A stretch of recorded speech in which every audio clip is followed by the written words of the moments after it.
Today I'm gonna be recreating one of the most famous cookies in the world, which is Oreo. No AI, no scam, just 3D.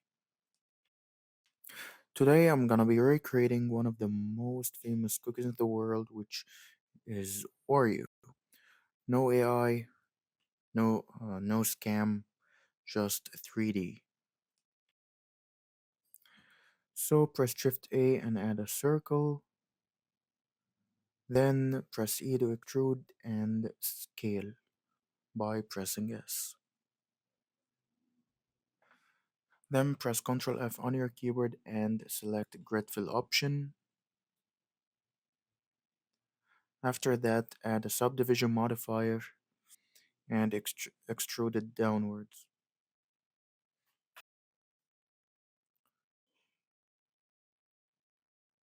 Then press Ctrl R to add a loop cut. This is while in edit mode. Then press Tab on your keyboard to get back to object mode, and we're going to add a material, which is gonna be the Oreo material. But before that, you're going to change the render engine to cycles, and uh, I'm gonna reduce the viewer samples because my PC is not uh, a strong PC, so the viewport is gonna be slow.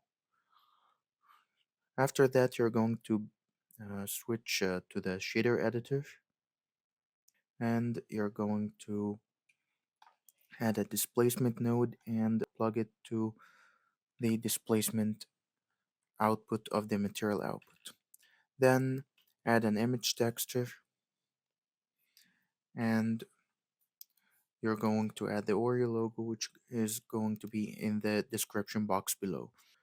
And you're gonna plug the image texture to the displacement node. Then I'm gonna change the color to maybe dark brown or light brown. I think uh, dark brown is a little bit better. Then I'm going to press right click and shade smooth. Then I'm gonna check for the normals while in edit mode, because if the normals are facing inwards, there is something wrong with the topology of the 3D model, guys. This is something that is very important and you should understand. So the normals are correct, and don't forget to press Control S to not lose your project. Then I'm gonna go back to the material properties and go to displacement and hover down to settings. Then after that, I'm going to switch bump only to displacement and bump, so you can get the Oreo look. While in edit mode, select the bottom faces and move it move them downwards a little bit by pressing G and Z. While in edit mode, press A to select all, and after that U and unwrap. Then I'm gonna add a color ramp, and I'm going to add a noise texture. Then I'm going to place the noise texture behind the color ramp, and I'm gonna switch to render preview to check if there is anything wrong or we are following the right path. Then I'm gonna add an HDRI. This HDRI is gonna be also in the description box below in case you wanna use it. After adding it, you're going to enable transparent option in the render properties, because we don't want the HDRI environment to be in the scene. Then uh, I'm going to plug the noise texture to the principled BSDF, And I'm going to place the color ramp between them.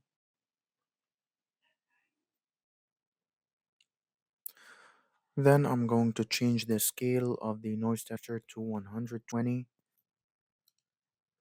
Then the scale is gonna be negative 0.02.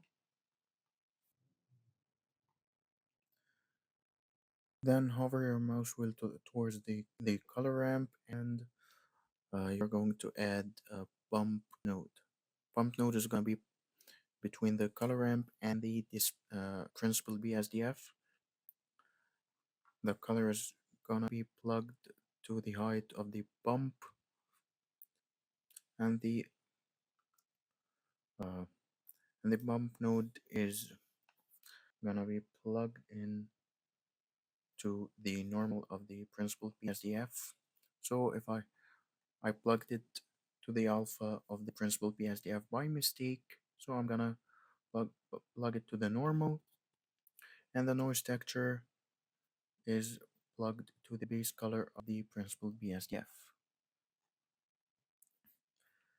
Then grab the left slider and the right slider, which is with of white color, and you're going to uh, grab white slider toward the left slider, and you're going to change the color of the left slider to gray.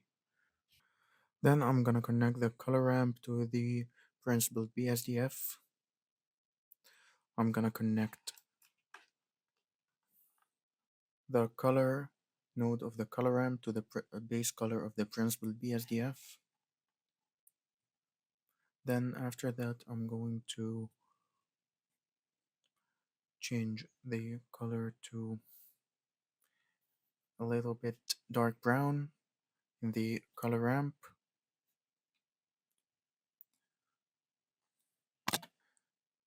Then I'm gonna add a texture coordinate. You can add it by pressing space and search texture coordinate, and I'm going to plug the object node to the vector node of the noise texture.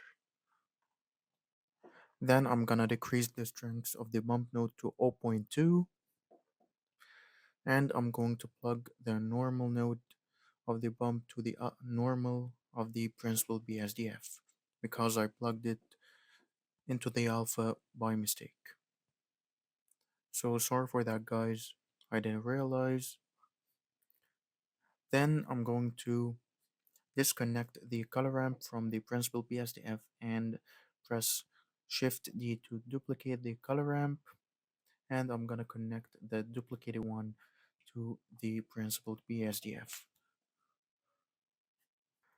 Then I'm gonna connect the noise texture to the uh, color ramp on the top, and I'm gonna change the white slider of the top to a little to gray, and then I'm gonna play with this detail and make it 15, and I'm gonna duplicate the I'm going to add two duplicates and then press H to hide the one in the middle to scale both of these, and I'm gonna press Alt H to unhide.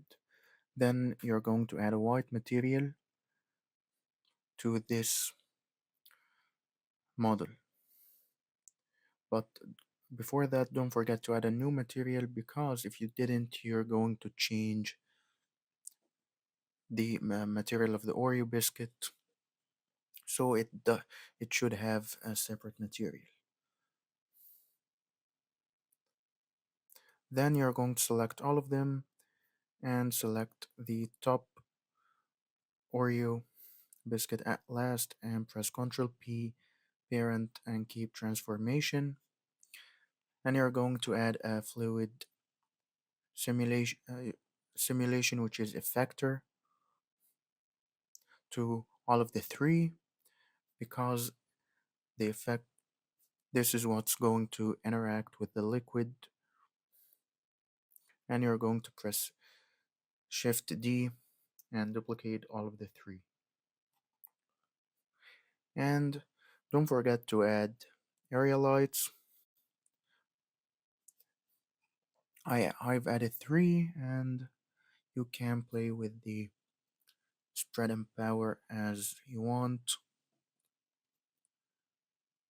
And I'm going to scale the fill light because I want it to be softer, and the top light is gonna be much smaller.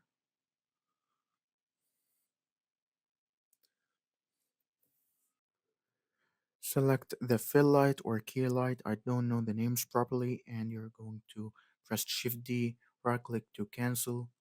Then you're going to change the pivot point to 3D cursor, and you're going to press R and rotate it around the 3D cursor. Then you're going to change the power to 200. That's for me. You can change the power as you want. This rim light is smaller than the fill light or the key light, the light that is in front of the product. Then I'm going to select the top light, and I'm going to change its position. But before that, I'm going to change the pivot point to 3D cursor again because want to rotate it around the 3D cursor. I want it to be 45 degrees at the right, like this, and it's gonna be much smaller, of course. Then I'm going to keep the spread at 180. Will not change anything. Then I'm going to duplicate by pressing Shift D and moving it upwards on the Z axis by pressing G then Z. And I'm going to reduce the power to 70 and scale it down. I'm gonna reduce it to 30, sorry. Then I'm going to select the front light, and I'm gonna reduce the power to 70. Then I'm going to render the scene as PNG. Then after that, I'm going to add an empty by pressing Shift A and select empty cube. But before selecting the empty cube, I'm going to hide the area lights and the camera.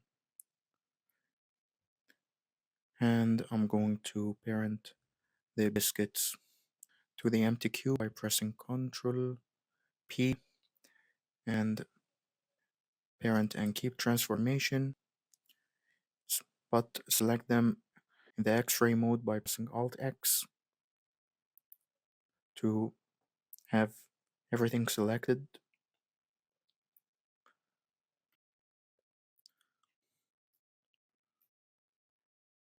Then I'm going to press Alt H to unhide everything, and I'm going to add a keyframe by pressing I and selecting rotation because we're going to animate the empty and the rest with biscuits. For me, the scene is gonna be 150 frames. Head to the last keyframe, and I'm going to rotate the empty with Z axis. After rotating the empty on the Z axis, you're going to press I and add another location keyframe. This has to be on the last keyframe.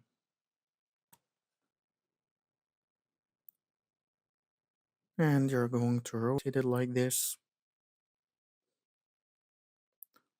on the Z axis. Then you're going to add a keyframe as I've told you before. Then I'm going to head to the world properties, and I'm going to reduce the strength of the HDRI to 0.2.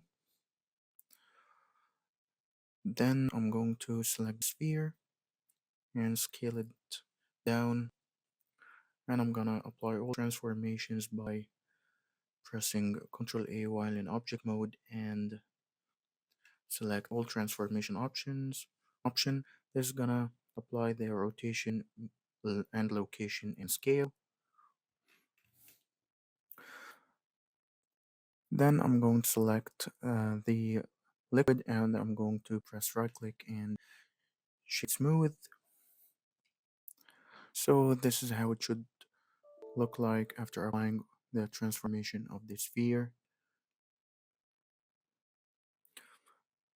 Then after that I'm going to change the material of the liquid to dark brown because it is a chocolate, and I'm gonna reduce the roughness a little bit, not a little bit, so much. I'm gonna reduce it to 0.070 or 0.050, whatever, but you have to reduce the roughness so much.